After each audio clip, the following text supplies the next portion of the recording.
हरे कृष्णा।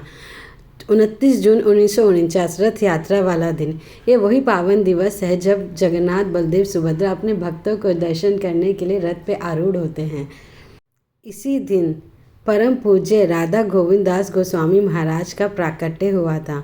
जिस प्रकार भगवान के लिए रथ एक वाहक बन जाता है, उसी प्रकार महाराज भी जीवन भर श्रीमद् भागवतम को अपने हृदय में धारण करके उसे विश्व भर में फैलाने के निमित्त बने। बचपन से ही महाराज को श्रीमद् भागवतम से गहरा लगाव था।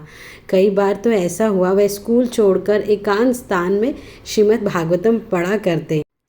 जब महाराज को श्रीला प्रभुपाद के अमेरिका में कृष्ण भक्ति का प्रचार के बारे में समाचार मिला तो वह उत्सुकतापूर्वक प्रसिद्ध आध्यात्मिक गुरु से मिलने के लिए बनारस गए।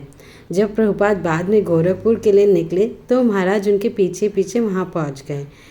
महाराज ने चैतन्य महाप्रभु की पहचान के बारे में प्रभुपाद से चर्चा की, जबकि महाराज ने जोर देकर कहा, चैतन्य महाप्रभु स्वयं कृष्ण हैं।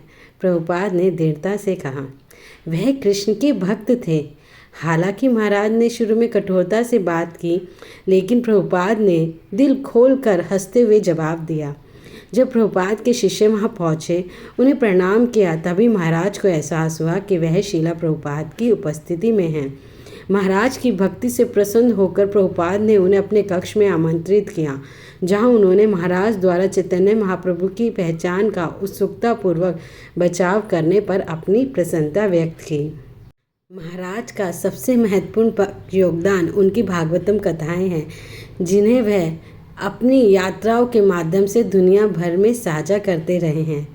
एक घटना जो महाराज का श्रीमद् भागवतम से जुड़ाव को उजागर करती है, वे वृंदावन धाम में घटित हुई। जब एक बार शीला प्रभुपाद ने देखा कि ब्रह्मचारी क्वार्टर के कमरे से देर रात तक रोशनी जल रही है तो उन्होंने टिप्पणी की, ये ज़रूर राधा गोविंद होंगे जो श्रीमद् भागवतम पढ़ रहे होंगे। वास्तव में जब भक्तों ने जांच की तो उन्होंने पाया महाराज श्रीमद् भागवतम का अध्ययन कर रहे थे। परम पूज्य राधा गोविंद दास गोस्वामी महाराज की जय। हरि बोल।